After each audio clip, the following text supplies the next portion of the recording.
Hello, everybody. It's Maurice Brown of the Maurice Brown Show with a special guest today, a screenwriter who won accolades for his featured crime drama Reunion, including Best Screenplay at the 2019 Pan-African Film Festival. His action comedy feature Gunpowder was a top 10 finalist at the 2020 Urban Media Makers Film Festival. His short political drama, 4 Points, which includes a good friend of the Maurice Brown Show, Michael J. Patterson, won Best Short Film at the 2019 Charlotte Black Film Festival and Best Original Story at the 2019 Senna Odyssey Film Festival. Ladies and gentlemen, with no further ado, if that were not enough, please welcome the very talented screenwriter, Cadell Cook.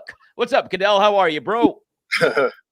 Doing well. How are you? What a wonderful intro. Thank you, sir. Well-deserving intro, my friend. I tell you what, you have a lot of respect in the acting community. We have common friends and within the community that I know they're always speaking very highly of you, and I had a chance to see some of your projects. Excellent work. You are a name that's going to break through before too long, and everyone's going to say, I saw him on the Maurice Brown Show. That's right. So, Cadell, what's been going on, man? In the midst of this pandemic, you know, people like us in this business, whether you're an actor, entertainer, producer, director, comic, which is what I do a lot of, it's hard. How are you dealing with the pandemic right now as far as screenwriting and producing? Right. The pandemic has affected all of us. Anyone who is working in the creative field. A lot of things shifted, obviously, for everyone. So what I've done from the beginning, the first thing I did was I made I started in music. So I made a music video. Okay. And I included a lot of my musical friends, and they recorded their own like rap verse on their phones, and they sent it to me, and I mixed it together.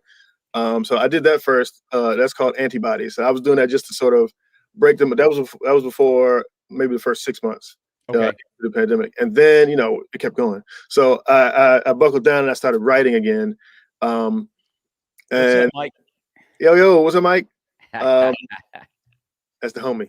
I wrote a screenplay. I wrote a feature screenplay from start to finish, and then I was like, I started another screenplay, a feature screenplay, and then I started to get the I started to need to be back on set. So. A few months ago, we started to write the parts 2 and 3 to Perfect, and then parts 1, 2, and 3 for Secondhand. And those are things I wanted to execute while in the pandemic. I had people tested. They had masks on. It was a very, very small crew, very, very small cast. And when I say small, I mean it. It was smaller than a skeleton. It was just maybe like a femur. And his skull is only a few bones.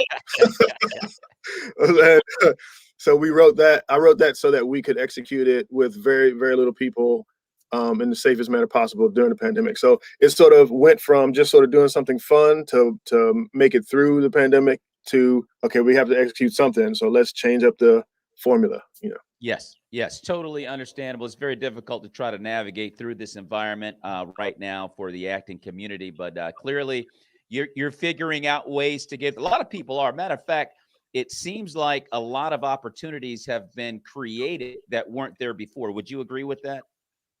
Yeah. It's interesting how if you're innovative and if you're sort of driven to have to create, you're gonna ride the tide. And I think that that was sort of already built into people who are in our position, where we have to be willing and able to change with one, technology, and two, the business. So we're already prepared to, change because we have to, and this was just another challenge, Absolutely. I was mentioning a common friend of ours, Michael Patterson, who has been in a few of your projects. Excellent actor. I had the opportunity of being with Michael in 2016 in the film Love Different. It's a comedy with Tommy Ford.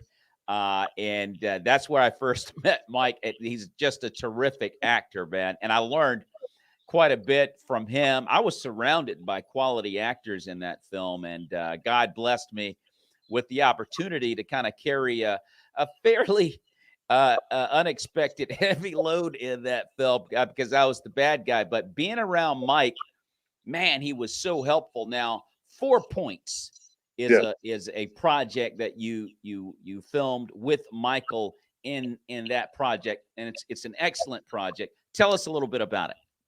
Okay, yeah, 4 Points is a political drama. It's a short film, and it's about. I imagined a future where our president of the United States is elected, and he is a tech genius, right? Okay. Our president of the United States is a tech genius, and he ran on the platform of using technology to better gather the opinions of the public, right? So the film starts where the president is already in office, and he secretly selects 4 citizens who are taking part in this sort of testing ground of his technology, where he's trying to gather people's honest opinions and to see if they can agree with each other. Okay. So these 4 citizens go to this location. They have to put on wristbands that are also lie detectors, and they have to try to convince each other to believe, to agree with these divisive topics in order to, 1, win money, and 2, change the policy or define the policy of the sitting president. So they have the ability to really change the world if they can agree on divisive topics. Okay. And it's a very, very interesting project. How can fans see 4 Points? Right now, 4 Points is streaming on Quelly TV. Okay. At kweli.tv. It's available there, and we're trying to get it on other platforms as well, but that's where it's available primarily. That's our home right there. That's that's where we start. I love the concept. I love the idea of it. It's really awesome, quite frankly and honestly. And then the actors that you surrounded, you were able to gather up for it. Michael Patterson included. It's pretty. I just love the concept. It's a great idea, and fans check it out. 4 Points. Screenwriter Cadell Cook, and of course Mike Pat. And who are the other actors involved, Cadell? Okay, well, 4 Points, because it's about 4 citizens. I have 4 leads. It's sort of an ensemble piece. So Michael J. Patterson is in it. Chad Eric Smith is in it. Those are the 2. Those 2 start the film. And then Milan Perez is in it, and B. Cherie Patterson is in it as well. She's not related to Mike. Have a similar name, but not related. Those are my 4 leads, and they sort of take it home, Oh, and the president is played by Kevin Tan. Okay, awesome. In this environment, 2021, the pandemic, 2020 was literally a crazy year. Beyond COVID-19, social injustice issues rose its ugly head. And as it relates to our business as African-American, entertainers and filmmakers and so forth, I mentioned earlier, I said, have other opportunity or more opportunities been created in the environment of 2021 in filmmaking? What would be your perspective of the current state of affairs for the African-American filmmaker? Are things getting better in your opinion, Cadell? I believe that things are changing. They're adjusting. Okay. And really, to say that they're getting better is sort of difficult to answer, because I think that there are more opportunities, but there's also more competition. Yeah. So they're both they're both of those sort of evolved at the same time. So either way, it's not easy. It didn't become easy, right? No, but it's still important to network and to grow your craft however you can, however you have access to. And I just think that more. It's not necessarily that there's so there are more opportunities, but there's the competition is stronger, so you sort of have to put a better foot forward. So either way, it's still difficult. But if you are the type that has to tell stories, like I am, I sort of have to, Yeah. and you're sort of driven to get better, then that's what you needed anyway. So you're going to have to, the cream always rises. So you're going to have to present your best no matter what. But there are more opportunities. Yeah. Yes. But you're just going to have to fight more for them. Now, when you think of black filmmakers, immediately you have to think about Spike Lee. Sure. And Spike has created, I believe, an avenue for black filmmakers to tell a story from their point of view. And I think Spike has really done that. And let's be 100 about it. Spike Lee is not well liked in Hollywood, very successful. He's very effective in what he does. And if he's not well liked, if anything, however, and it's a good thing, he's respected for his work. Mm-hmm. And you just have to love the way that Spike tells our story. He's willing to do that. And I just wondered if you would agree with that. Do you think that Spike is one of those? And I'm missing some names. I mean, I could mention some more names. It's not just Spike. That's right. But he's done a great job in opening up avenues for African-American filmmakers. How much do you take from a guy like Spike Lee? Mr. Lee, Spike Lee is definitely a trailblazer. You know, he and sort of paved the way in the 90s for, you know, people who look like us. Yes. To be voices. Yes. And, you know, without them, there would be no Ryan Coogler or, you know, Gina Prince Bythewood or, you know, any other filmmaker that is out here, you know, making noise, you know. So yes, sir, absolutely. Spike is one of them. Spike is he's definitely a trailblazer, and I think that what's also important to mention about Spike specifically is that he is an artiste. Yes, he is. Yeah, he like there's a lot of his films. Some of his films don't do it as strong with as much of his flavor, but there's some moments in a film where you can see his fingerprint, you know. So not just for black filmmakers of color, but really just artists. He sort of created a lane where people could voice their visual storytelling in their own unique way, you know. So he's a big one. But you know, I sort of pull from a lot of people, a lot of genres when I'm, you know, becoming inspired, but he's definitely on my list. Absolutely. And as you say that about, you know, just picking the brains of others that you admire, just watching them or even engaging them if at all possible. What's the biggest thing? You've been involved with this for 17 years, Cadell. What is the biggest thing about screenwriting that you have learned over time through the ups and downs and so forth? What's the biggest thing that you have learned about screenwriting that's made you a better screenwriter? Ooh, that's a good question. That's made me a better. Well, I think that I have some natural instincts about story, and that's always like primary for screenwriters to know that you have to go somewhere with the story. You have to be saying something with your characters. You know, just generally speaking, beginning, middle, ending. You know, that's just helpful. So I sort of have a natural sort of structure. But in terms of what I've learned, specifically for me, is that my voice matters. So for any writer, what I've learned is that there's nothing new under the sun, right? Right. If you want to write a romance, there's already, you know, boy meets girl, boy loses girl, boy gets girl back. The end. You know. So what makes your story interesting is your spin, is your voice, what it is that you're trying to say through your characters. So it's not just that, you know, your story itself is unique, it's how you say it, you know.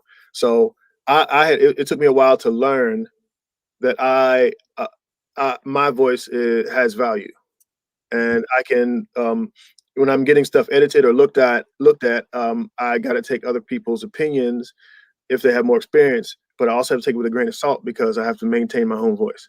So to sort of stand up for what you're trying to say and how you're trying to say it, that has value. Yeah. Not to be difficult to work with, because you have to change what you're writing, just change what you're writing. If you have to adjust because you're working with other writers and producers and stuff, then do that. But still know your voice, know what you're trying to say, and stand by that. That's what makes you unique. And don't bury that. So that's what I had to learn, and that made my stuff stronger because it makes it more unique, and that's what people are looking for. Yes, and this is a tough business. I mean, there's a lot of rough experiences, rejection, things that just go south out of nowhere. Didn't see it, then you got to repair it. As a comedian, there's the fact of bombing and having to come back from a bombing, and trying to figure out different demographics, what makes this crowd laugh, figuring out moods of actors. They audition, they go through. I was watching Denzel Washington last night talk about his journey in acting, and he's been rejected way more than people would realize when he started out. He said, but he kept bringing it. He kept coming. And it molds you into something special as you continue to go down this road, as you learn more about it and become, if you're strong enough to keep going, you just have no choice but to get better and wiser. And That's you right. have nuggets of truth that you can share with those that are trying to go down that same road early in their journey. That's why I love asking that particular question, because I love the answers that I get for people that have been in it for a while, have done some good things. There's a lot of tough experiences that'll make you want to go, you know what? I don't know if this is for me. Oh, brother. I mean? Oh, yeah. That kind of stuff happens a lot in this particular business. And so, yeah, no, dude, I love hearing responses from that. And Denzel Washington is a guy, dude, that, I mean, a lot of people don't understand, man. It's like he didn't just wake up one morning and become great. That's right. He had the desire, he had the talent, and the ability. Everything was there. Yeah. But you got to go down this road, man. And exactly. But it's not just actors. It's I remember an interview. I think it was a Charlie Rose interview a long time ago with Maya Angelou, and she was talking about how she didn't feel like a real author yet, and she was on like her 10th or 11th book. Okay. So imposter syndrome. Imposter syndrome is a real thing, and I'm one of those people. I have that. But learning that Maya Angelou had it, and she still was dealing with it when she was that established, I've sort of embraced it as being part of the process. Yes. If that is something that I have to deal with, okay, but that doesn't mean that I'm not valuable, or that I don't have a skill set that is unique and strong. So you're right, and that's just believing in yourself. Is like you have to develop thick skin in this creative field, no matter what. And if you don't, you're not gonna make it. Dude, let me tell you something. In regards to acting, because I do that as well. I got in love different, as I told you, 2016, and then I auditioned. By the way, first audition, won it. Did another audition for another film, won it. So I got the idea that, wow, it's going to be like this all the time. And then I started losing auditions. Yeah. One after the other. And I'm like, yo, what's going on? And you didn't. Then now I understand this business. Yeah. I had it twisted for a minute. Yeah. It's not always going to go well. There's so many, Cadell, you know this better than I. There's so many talented actors out here, dude. That's right. I mean, there's so many. And it's not that you were bad. That guy's just a little bit better. Well, you know what? It's not always that. It's because I've been on the other side of the table. It's not always better. Sometimes it's just you don't fit the role as well as this person. Like you're still that's true. Yeah. And that's the part that even as a writer, when I'm presenting, or sorry, as a filmmaker, when I'm pitching an idea to a room of investors or something, my idea might be fantastic, and it might even be something that they all like. But if it's not what they're looking for right now, or if they have something that's already in production that is similar, they might say no. So there's other variables that are completely out of your control as a content creator and as an actor. So as an actor, like you were saying, you could be, really good. You could have presented yourself well in the audition. Yeah. But if this other person is lives closer to where they're going to film, and the production doesn't have to pay for travel or whatever, then that might be the deciding factor. And it might just be, okay, well, we can save $3,000 on this guy. They both can do the part, but this one lives closer, so we'll go with this. It might be something as simple as that. Yeah. And since I've been on the other side of the table, sometimes you have to make those choices, and sometimes 2 or 3 people can execute the part very well, and you have to just eeny, meeny, miny, go. Yeah, that's right. Well, and really, long story short, what that means is you can't take it personal. Can't take it personally. You can't. Absolutely. And that's what I mean. Your job as an actor and my job as a writer is to present your best when it's time to present, and then walk away. Yes. You can't control those other variables. You did your job. And it's also important for you as the creator, as the actor, or me as the creator, to know if we bring something valuable too. So when you're auditioning, you're not just presenting yourself to them. You should be observing them to see if you want to work with them, because you're bringing something that they don't have. Yes, absolutely. So everybody has value, Good brother Jonathan Nicholas chiming in. Jonathan was a part of the Chosen series that's on PureFlix. I don't know if you've ever had a chance to see that, by Dallas Jenkins. Okay. But it's about the life of Christ. Man, dude, let me tell you something. Cadell, you got to check it out. Okay. Because I think there are 2 series in Christendom, in faith-based filmmaking, that are like head and shoulders above everything else. Now, of course, you got the Kendrick brothers and the Irwin brothers. They're doing some like otherworldly stuff. No doubt. I get that. But Vindication, which is a crime series on PureFlix. I don't know if you're familiar with that or not. Vindication is on PureFlix.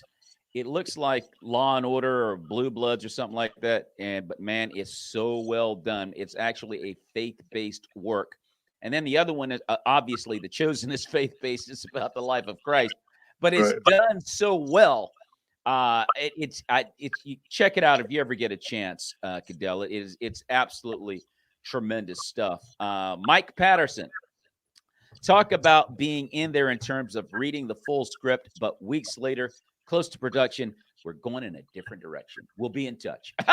These things happen a lot too. Gotta have a strong heart in the business, no doubt. That's a great example, Mike. I mean, Cadell, there's so many curveballs that you get, and that skill set that you develop in this business is having, as you alluded to earlier, thick skin. Like you have to acquire that skill set of not being offended. Yeah. Yeah. You have to take yourself out of that, because it's like, that's not something that comes natural to me, but it is something that is necessary in order to proceed in this business. Yes. Greetings. Yes. What's going on, Jonathan? Okay. Yeah, absolutely. Yeah, the thick skin is very important. And it's not just what I have been doing is not just having like thick skin, meaning to sort of let it roll off when you get a no. I'm trying to use it as fuel. So whenever I get a no, I'm a step closer to a yes. Yes, absolutely. And I'll tell you, man, that's something. Of course, it has helped me learn it quickly when it comes to acting. I'm somewhat of a newbie to act. I've done it for about 5 years, but I've learned it because as a comic, oh yeah, you learn real quick. Yeah. You better get over that. Yeah. You get over that. Stand up, you got to have the thickest skin, and you got to be ready to fight back sometimes. You got to, you have anybody who's not stand up, you have the thickest skin in the room. Well, I mean, and so that helped me in acting, it's like, oh man, because like when I started losing the auditions, I'm like, oh my gosh, what's going on? And I was like, man, there's just a lot of good people in this business. And I love what you said a moment or two ago, as well as Mike Patterson, is that there are other factors that develop that cause you to be rejected that have nothing to do with you being necessarily not good enough. It wasn't anything about your performance that was bad. There were other factors. That's right. Yeah, you got to let that go. So I think if you're involved in any creative field, it's important to focus on what you can control. Right. And you have to control, you have to know that you only control your quality, yourself, as you present yourself or your project. You control that. You can't control what they're going to say or why they're going to say it. You can't control that. Just let that go. That's not even on your list. There you go. That's it. That's it. Now, John Nicholas wants to know, what do you look for in an actor? Oh,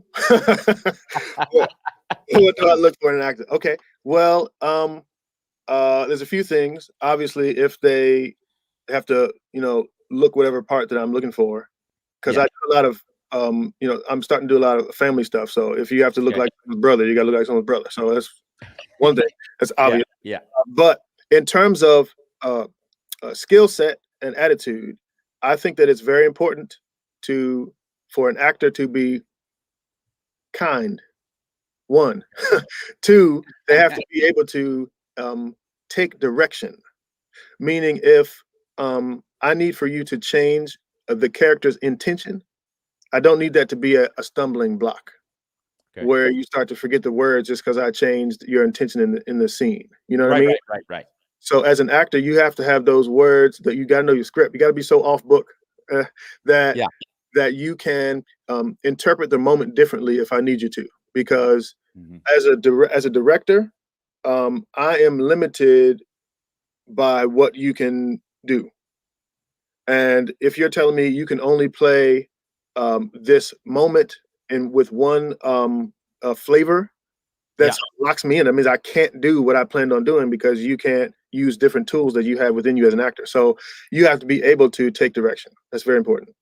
Mike Patterson, I totally agree. This is Cadell Cook's time. It's no question. I'm in total agreement with it, with Mike, because like I said, matter of fact, that spurs me on to my next question for you. Because I was telling you before we came, because you really do quality work, Cadell, and I thank God for my good friend Mike Patterson, because he put me on to you. And I just started watching your work, man, and I'm like, wow, this guy is really solid, which leads me to the Second Hand series that my wife and I viewed. My wife is like, are we going to see more of these? I want more. She's like, I want more. So tell us a little bit about Second Hand. Oh, man. Thank you for watching. And thank your wife and everything. So Second Hand, right on. Thanks, Jonathan. So Second Hand, it's sort of it was a seed that was planted because of the pandemic, right? And it sort of sprouted, right? So Second Hand was supposed to be a small piece that I did with Milan Perez, who plays with the sisters. It was supposed to be her playing both sides.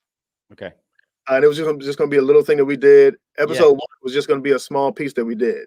Okay. And then once we started to talk about the sisters themselves and where the story could go, I was like, man, let's just spread this out a little bit. We're still going to keep our skeleton of a skeleton. We're still going to keep our femur and skull, very tiny crew, but I want to bring in a sister. And so, I've been wanting to work with Alexis for a long time. So, so we brought her in, and then Tennyson came on to play the boyfriend, the divisive boyfriend. So it sort of started was going to be really small. And then I say that because normally when I make projects, I think of the whole story, the big picture first, and then I zoom in. But this one, we started small and got bigger. So yeah, that's how it sort of developed out of a small idea that we wanted to film in one room with one actress and just very small crew to a full story. Okay. We were talking about 2021 being just a crazy year. I mean, an unbelievable. I think it's a year where God's still speaking as we go into 2021. A lot of people were like, well, I can't wait till 2020 is over, like COVID-19 was going to leave with 2020. Yeah, COVID-19 has a calendar. It's looking at the time. All right, we got to get it in because it's almost all right and we're done. Good job, COVID. Good job, COVID. All right. Yeah, COVID was like, yo, 2020. It's been real. I'm about to hang out with 2021. Yeah. So, but no. That being said, though, so many crazy things happened, and social injustices occurred. Breonna Taylor and George Floyd and Derek Chauvin. All these things that happened. I'm wondering, you as a African American filmmaker, I've been really just thinking about this lately. We talked about Spike Lee and so forth. Have you ever considered maybe putting some of the issues that occurred in 2021 on film regarding social injustice? Well, it's funny you asked that. Okay. And if Mike is still listening, he knows what I'm about to say. Uh-oh. We have I've have a project that I wrote a long time ago because this was oh yeah, right. That's funny, yeah. Yeah, so I have a project that I wrote a while ago because the social injustice has been happening for quite a long time, and problems with the police have been an issue for quite a long time. So I wrote a project that that was we were going to be executing a few years ago, and that we still sort of have on the back burner. So that one we're just looking for. So he knows. So that one we're just looking for. That one we're just looking for funding. But the project is called Nothing Left. Okay.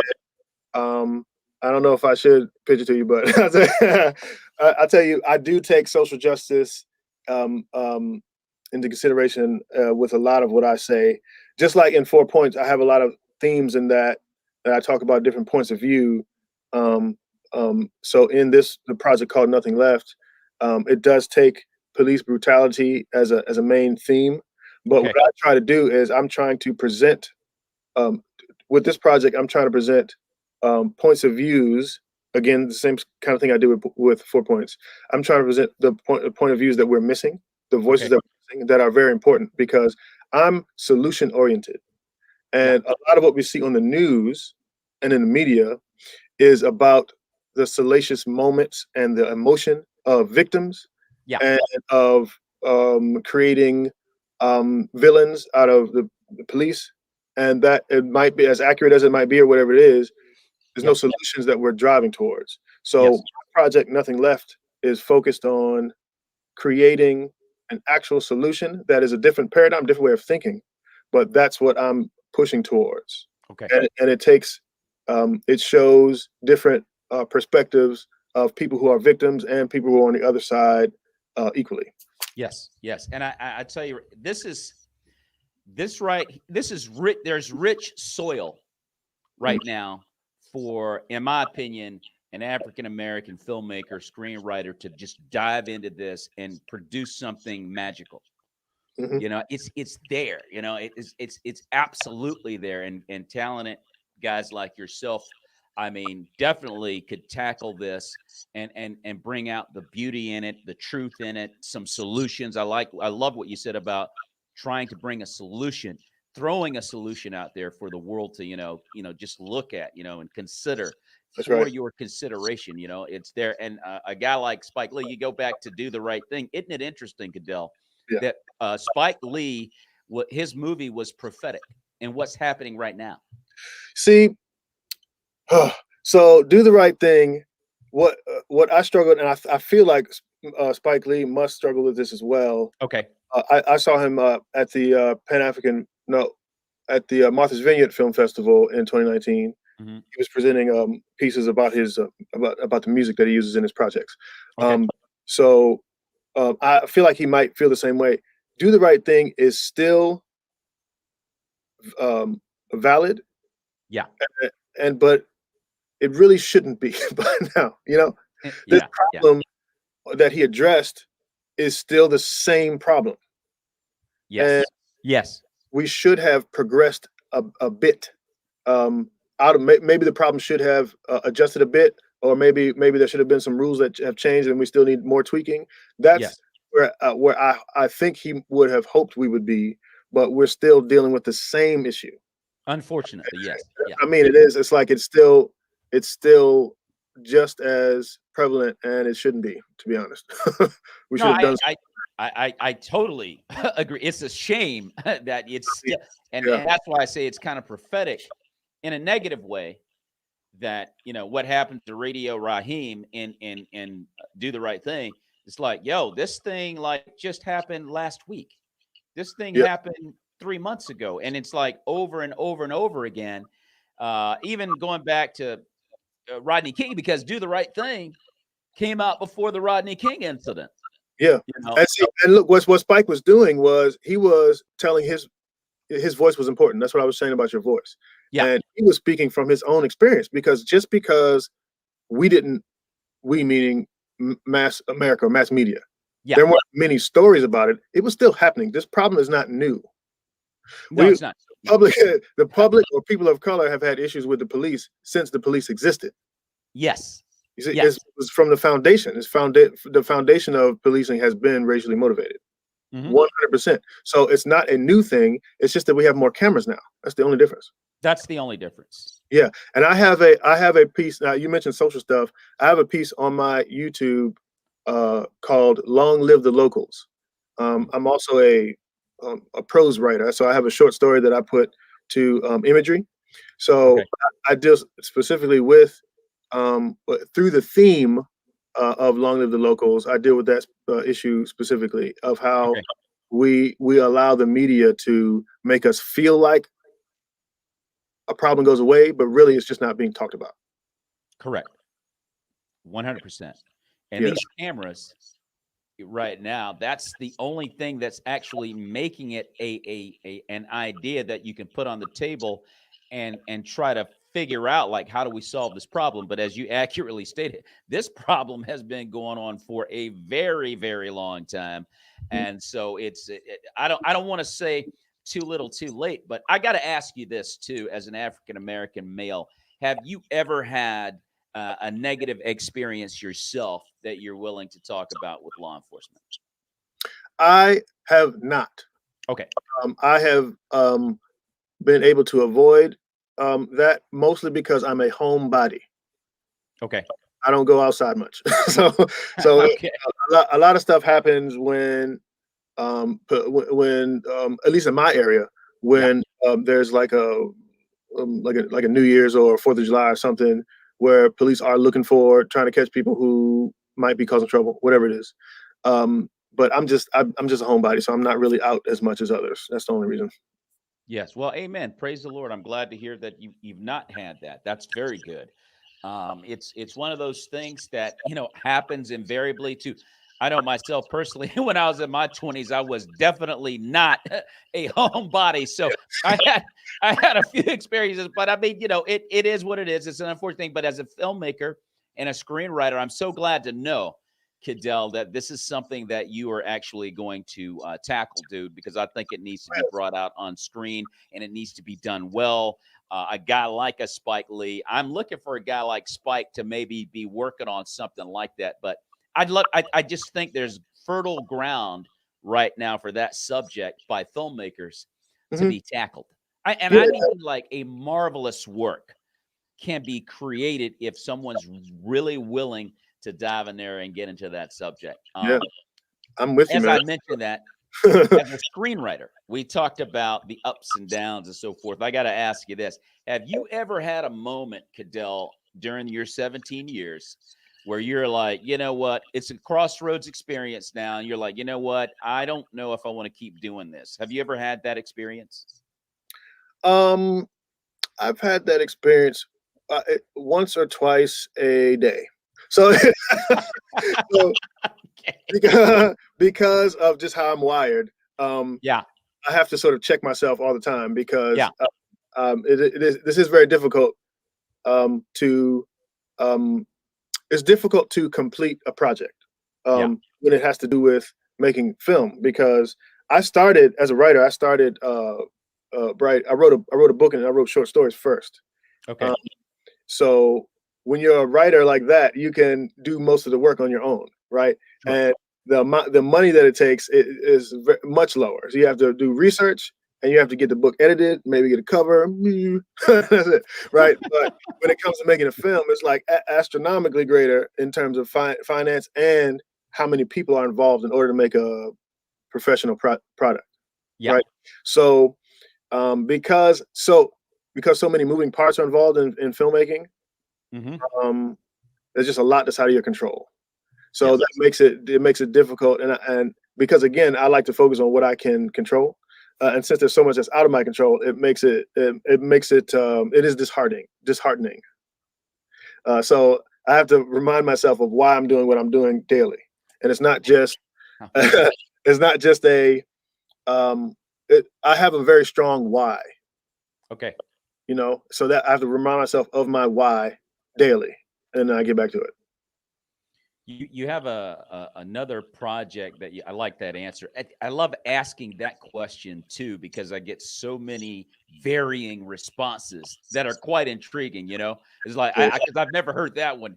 I don't think I don't think I've ever heard, but makes perfect sense though. I mean, it's like, man, gee whiz, I don't know if I want to keep doing it because there's so many ups and downs and things that you have to like figure out. And as Tiffany Yancey says, the struggle is real. That's right. So yeah, John, no question. So I want to talk about another project you did. I don't think we covered it, but there's a project that you did that I think is pretty awesome called Perfect, which features Michael J. Patterson. Can you tell us a little bit about that? Yeah. It also features Tiffany Yancey. She's she just had some comments. She's one of my actresses on that project. Oh wow, okay, great. Yeah.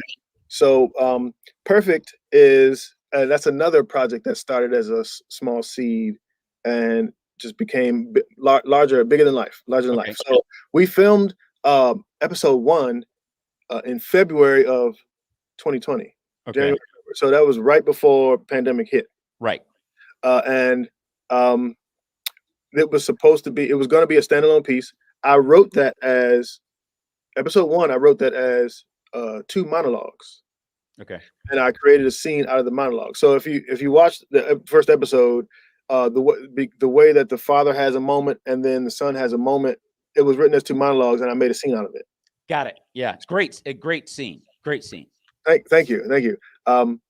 So that started there, and once we put that out, obviously, whenever I make a small project, whenever I'm creating characters, even if it is a small project, or it is supposed to be just like a short, few minutes project, whatever it is, I always have backstory because I need characters to have, depth. I need them to have 3-dimensional. So when Perfect became really, really popular, people really looking at it, I was like, well, let's just continue the story because I have more to say. So I finished writing episodes 1 and 2. Yeah, and we did that we filmed that during the pandemic. And in the story time, it's supposed to be just the next day, but it took us because the pandemic punched us in the face, so it took us a year to film it. But we did 2 and 3 back to back, and that project it started on YouTube, and it has now been picked up on Real Women's Network. Cadell, I love the way that you tackled a pretty difficult subject, which unfortunately, probably in a lot of ways, is probably a typical subject. Unfortunately, in a lot of ways, more or less. And the actress Tiffany Yancey. I'm sorry, Tiffany. I did not know your name. You did a great job as well. Yes, you did. I definitely would have talked to you up about it. No, you were awesome, Tiffany. And I loved the whole concept of the father-son, the father trying to counsel. And I don't want to give up too much info. But I just loved it because of the way that truth rang out in it. It was a very real thing. Yeah, thank you. And it was just amazing how, it kind of like went back and forth. Father realized some things about himself. The son kind of heard what Pop was trying to say. And then as it continued on, it's got seeds for, a whole series, without a doubt. Yeah, thank you. Yeah, there's a lot that we can do with it. And what makes Perfect so unique, there's 2 things that make Perfect stand out. One is that we're dealing with 2 generations of love stories. Okay. We're dealing with the younger couple who is in this new sort of bright and shiny love.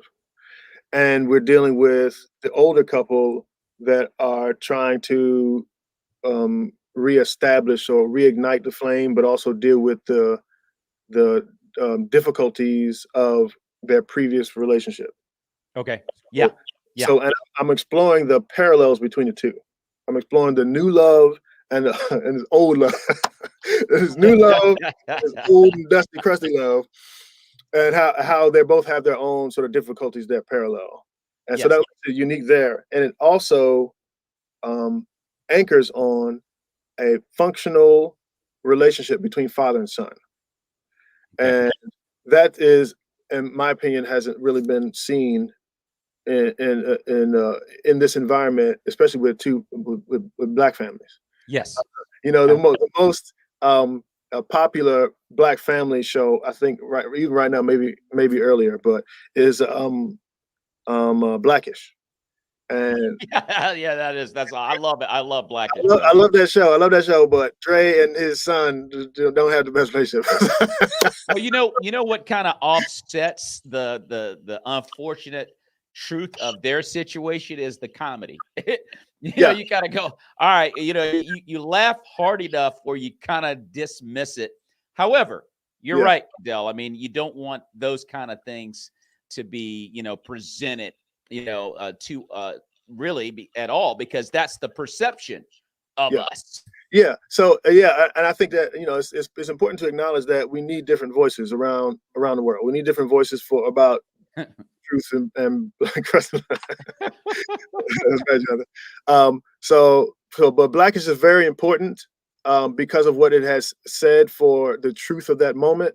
It's very important, but it just doesn't have a very good father-son relationship in there. No. Which is fine. That's just how the show is designed. That's how the characters are designed. It's totally fine. Yeah. But I think it is that, there's something to be said for having a functional relationship between a father and son, and the drama can come from elsewhere. And those two can communicate openly and, be the anchor of the show and let the drama come from other relationships. So that's what makes it perfect, so unique. There's no question. And what you do is drama, Cadell. That's what you do, bro. And it's awesome because the depth of the relationship and the exchange, you can feel it as a viewer, particularly as an African American male. You're viewing it and it's pretty deep. And if you've like I said, it's an unfortunate reality of normalcy. It's unfortunate, but we got to be 100 about where we are as African American men. You know what? I'll even stop short of that. Men, period. Yeah. Okay. We got to be 100 about the fact that these dysfunctional situations happen quite often. Yeah. And so you're diving into that. It's not the Brady Bunch. It's not the Cosby Show. This is what's really kind of happening out there in general. So let's dive into it. Let's tackle this. And so it's really the conversation between the father and son. Dude, I'm like drawn into this thing immediately. Yeah. Immediately. I'm all in right from the rip. And Mike's such a tremendous actor. Mike was talking about you, and he was right that you're about to blow up. Michael Patterson is also about to blow up. Great actor. Yeah. Great actor. And I just loved it, and I just hope that, you continue with that particular series as well, man. Yeah. Thank you very much. There's a few things happening with it. Like I said, right now it's on Real Women's Network. Okay. Because my producer, Tiffany Yancey is one of my producers, and Dominic Gay is another one. So I have a lot of ladies help me out. What's going on, Skeeta? So a lot of lady producers. So we're on Real Women's Network, and that's where Perfect is now. But we're also trying to figure out how to. Thanks, Skeeta. We're also trying to figure out, I have a half-hour drama version of Perfect sort of ready. So we're also trying to figure out, how we can move to other platforms with that. So there's a lot of things going on in the background. So we're figuring things out. Oh yeah. It's going to be figured out, dude. God is in control, and it's going to be figured out. See, that kind of talent, Cadell, is just not, it's not arbitrary. It doesn't just happen for no apparent reason. No. Dude, God has ordained this to be huge. And so just get ready for the blessings to come, my friend. Thank you, sir. Yes, sir. 100%. I got to, this has been a great conversation, Cadell. I appreciate you taking the time to be with us today. I know you're pretty busy and, you know, things can be unpredictable. And but we said, let's go ahead and make this thing happen, man. And God's been gracious enough to allow us to have a great conversation. Let me ask you, what kind of advice, Cadell, can you leave with young people out there that are thinking about becoming a full-time director, screenwriter, producer, even acting? What kind of advice can you leave with them, those young people out there that are thinking about doing this for their career? Yeah. Two things. Story is king. Amen. So in terms of trying to get your point across or to no matter what medium you're trying to use, you have to make sure that your story is saying something and that you have in your mind what you want your audience, how you want your audience to leave, how you want them to leave emotionally, what you want them to be thinking about when your story's over. You have to have that in mind. Your story's king. So what happens with people like me, we can get distracted by, the new camera's out and the lens does this thing and we can get the, all that is whatever. That does not make your project stand out. That does not make your story, even if you're not a writer, you have to get with a writer who understands story. So there you go. Young filmmaker, or if you're a young director or whatever it is you're trying to do, story's king. Even if you want to be a gaffer, you want to do lighting, you have to support the story. If you try to do something too flashy and it makes no sense with the story, yeah, you get out of there. So the story is the king, right? That's one. Absolutely. For young people coming in, make sure that you keep story first. Now, the other thing is, if you're a filmmaker, we all forget how important sound is. Obviously, I'm in a sound room right now, so I work in sound, and that's one of my things. But if you're trying to tell a story where anyone is talking, you have to treat the sound just as important as the visual. Yeah, if not more. And that's something that we get lost in, especially if you're coming from the visual side. If you are an editor first and you come into filmmaking, you treat sound as secondary, but the story is in what they're saying. If you're doing a visual piece and there's no dialogue at all, then don't worry about what I'm saying. You will need to have music and sound design that supports what you're doing. So sound is still important, but sound is very important when you're trying to tell a great story. Because if we can't hear what you're saying, or if we're too distracted by, what was that? Is that noise? Why is that bouncing back and forth when the camera changes? So you're distracted by the sound. So the sound is, you don't want it to be something that's in your way. So story is important. Sound is right after that. Yes. I like what you said about, it's not about the latest gadget or, camera or what have you. Oh, this is going to be great. And that's all well, good and fine. Of course, it's part of the entire portrait. However, you got to be good first. Yeah. You got to be excellent. You got to have an excellent story.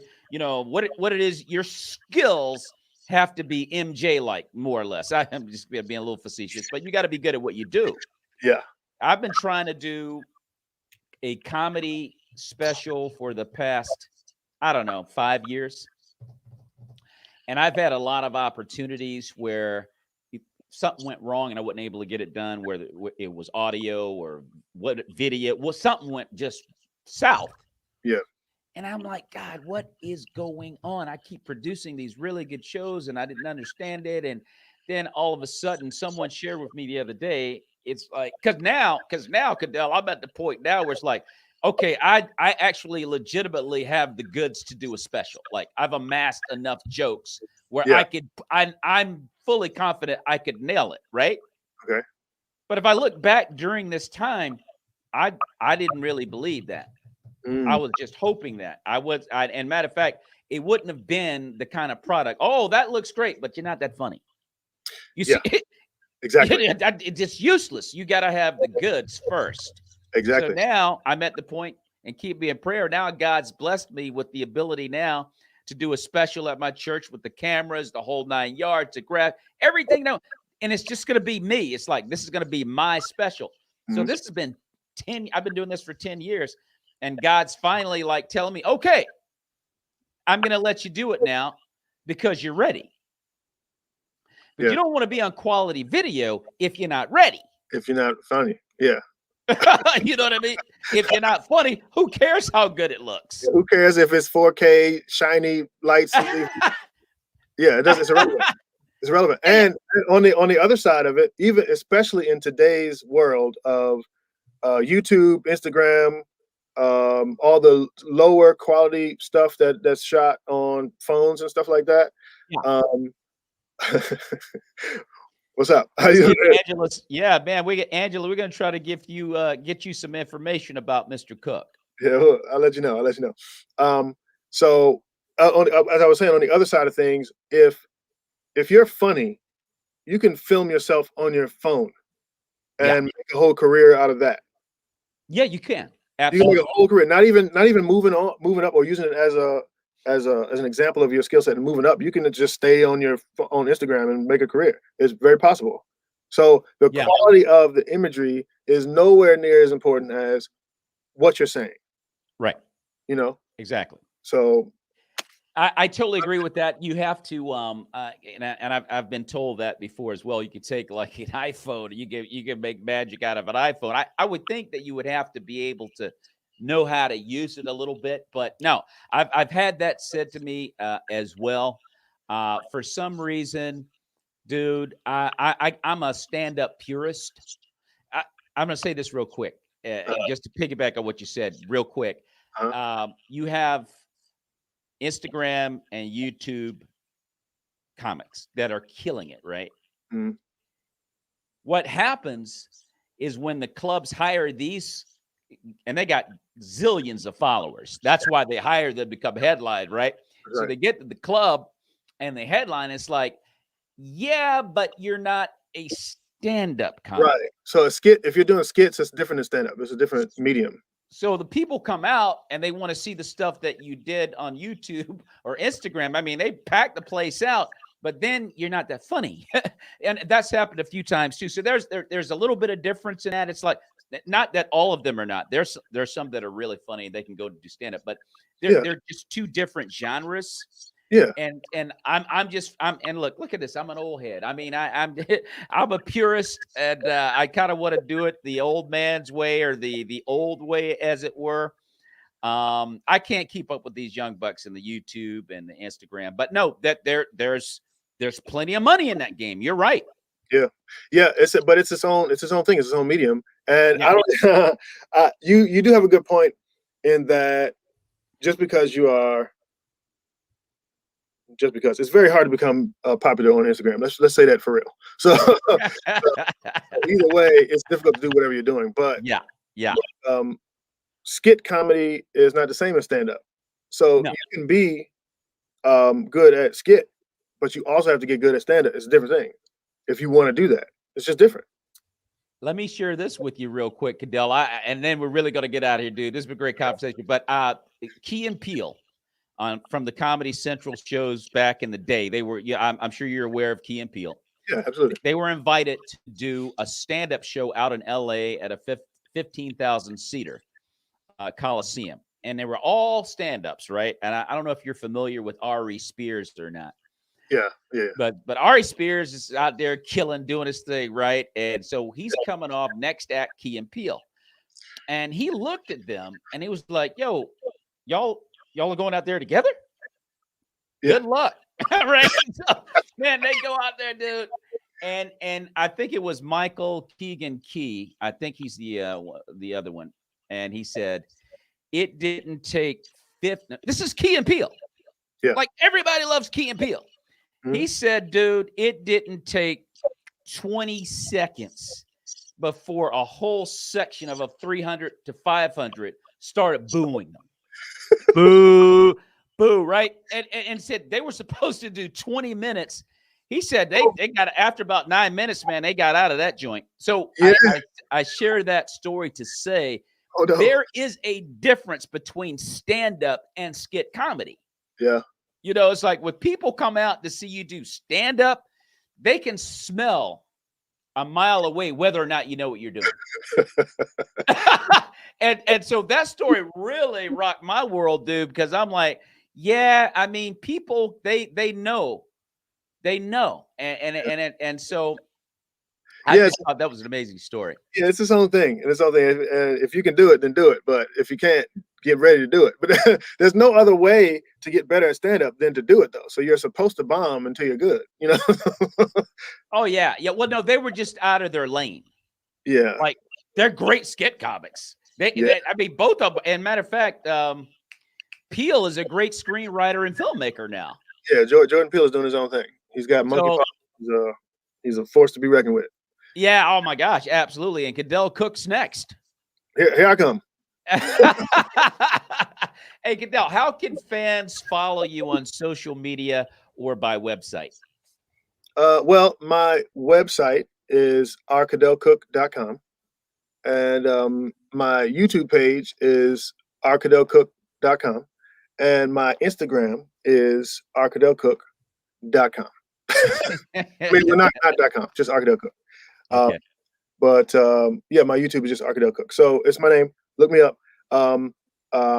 And if you want to drop me a message on Instagram, you know, let me know. And if you're an actor or an actress, whoever that was, who's looking to be a part of my projects, you know, hit me up on Instagram, and we'll talk. Sounds good. Sounds good. Ladies and gentlemen, we've been talking with the very talented screenwriter Cadell Cook on the Maurice Brown Show. And if you enjoyed this conversation, like it and share it. And then subscribe to the Maurice Brown Comedy Channel.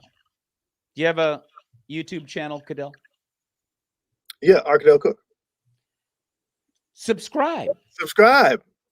You know, yeah, and if you're just coming in and you're catching the tail end of this conversation, you're like, "Oh, I missed it." Hold on, wait a minute. Not necessarily, because in about 2 hours at 3 p.m., you can see the replay, the entire replay on Roku TV on the Creative Motion Network. So you really didn't miss it.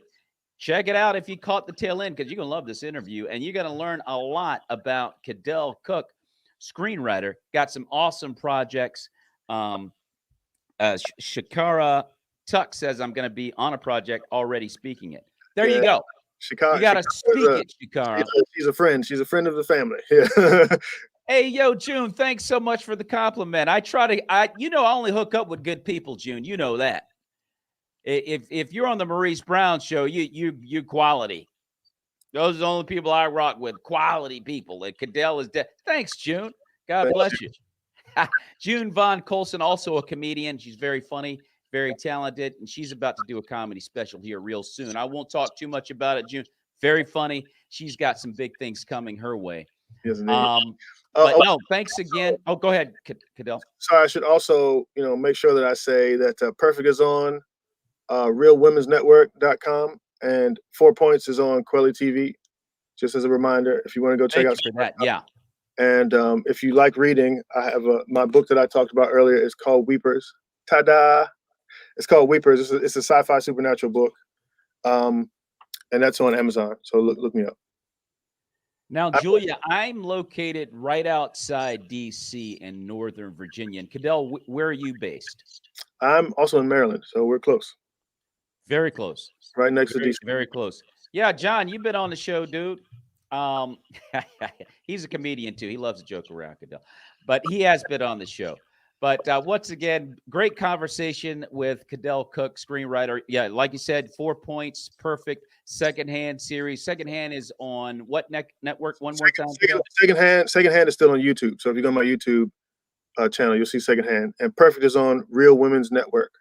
There it is. Right, 100%. So once again, Cadell Cook on the Maurice Brown Show. Cadell, thank you so much, my friend. And may the peace of Christ, my friend, be with you and your family. God bless you. Right on. Thank you. Thank you very much.